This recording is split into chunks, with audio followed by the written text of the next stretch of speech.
Someone who has been involved in the tech sector for over 30 years, represented his country in competitive sport and now, among other ventures, coaches international juniors. He started his first tech business at 21 years old in 1989, supporting the users of a little-known computer company at that time that had less than 3% market share. That company was Apple, very small. You know, nobody knows them. Heavily influenced by the vision of Steve Jobs, he went on to found a mobile software development company in 2003 that he successfully sold 20 years later.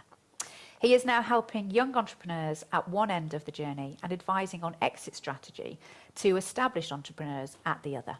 And here to talk about effectively positioning your business to maximise its exit value, Steve Adams. Hello, Steve. Thank you. Thank you for having me. Well, you're very welcome. I hope you like that intro. Thank you. Yes, good. So we're going to go straight to it. So my first question for you is, when do you start, where do you start rather, when it comes to successfully selling your business? Where do you even begin? I think you've got to have the desire to sell your business. A lot of people have got lifestyle businesses that they're just working hard and it's giving them a really nice life, and that's fine. But I think if you have the target to sell your business, and only 4% of businesses in the UK are successfully sold, which was a surprisingly low number for me. That's a low number, yeah. And having gone through that journey, it wasn't as easy or sometimes as enjoyable as I thought it might be. Okay. So I think if you're going to sell, you've got to have a fairly long-term strategy, and I would suggest somewhere around 4 to 5 years prior to exit point to start planning. And everybody's got a dream. Yeah, so, I mean, you know, I love the idea of owning a business, selling the business, but of course, like you say, it's a bit of fantasy, really. And you sold your business after 20 years. Quite a long time. Yeah, and when did you put your target in place then? Because I'd gone through the process of owning a business beforehand, and learning an awful lot, making a lot of mistakes, of course, and learning a lot from it. The point of my second business was actually as a vehicle, from day one, to get me to the exit point, where I would have a comfortable retirement. So it was pretty much day one, for me, having learnt the lessons. But if people are thinking, okay, it's time to position for an exit, 4 to 5 years, and get the dream into target. And once you've got a target, you can start envisaging the journey between where you are now and where you exit. I'm working with a great young entrepreneur at the moment in Leicester who is in the software game and reminds me very much of somebody I knew 30-something years ago. Very enthusiastic, and I like to talk to the young entrepreneurs about why you're doing it, where's your exit point. And we had an open conversation about it, and I said, at what point are you getting off this train? Why are you doing this? And he turned around to me and he said, 24 million quid. Oh, crikey, okay, fine, let's just work that backwards. In order for your company to be worth that, you've got to be billing this much in repetitive revenue each year. And in order for you to be billing that, you need 250,000 users on a monthly basis. How many users have you got now? 50. Okay, so in order to realise that, we've got to get from 50 users to 250,000. What does that journey look like? Because a byproduct of that will be your exit point. Of course. So it's not always the target, it's sometimes the byproduct of the target. And again, for your entrepreneur there, his dream is 24 million.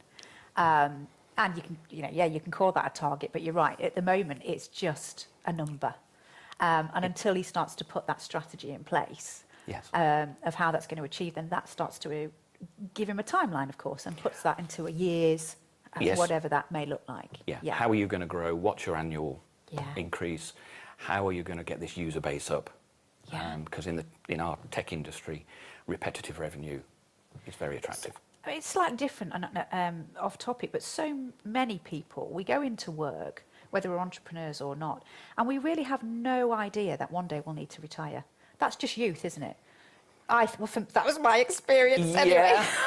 I was a born worrier, I think. Okay. So having never worked for anybody else and being in control, starting my first business when I was 20, there was no pension plan. So there was only one person ever going to put any money in my pension pot, and that was me. Okay. So I was acutely aware of it from the age of 22, 23. Right, okay. I think that's quite rare. Would you agree? Yes, but it goes back to our earlier story about when do I get my Ferrari? Yeah, exactly. But I think for these young entrepreneurs, you know, like the man that you're working with at the moment, you know, do you think he's got that mindset? Yes. Yes, he has. Yeah. Some of it's environmental. His upbringing is around an entrepreneurial family. Yeah. And I think when you are surrounded by success and what I might call the 1%ers, then your mindset is average probably won't do. No. So, long answer to a short question, I agree with you. Not many people think about retirement in their 20s. No, yeah. So again, for people listening, they've got a business. It's a lifestyle business. It's provided them a comfortable lifestyle, and they're thinking, actually, maybe I should think about selling this. Yeah. And actually, you know, I might have put a bit away pension-wise, but actually, I need to really get some capital. Absolutely speed this process up now. I've been sat a bit, you know, I've been relaxed. So, what's your advice to them in terms of that timeline? We're talking still 4 or 5 years. Yeah, not least of which because people are going to be looking at Companies House. Yeah. And a lot of acquirers have little flags that pop up from Companies House, which is how one of the avenues that we were approached from.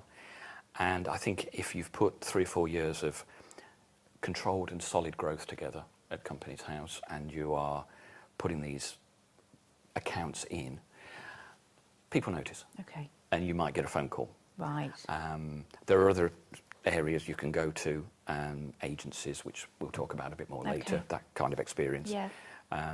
But yeah, I think definitely 4 or 5 years is a good time. Yeah.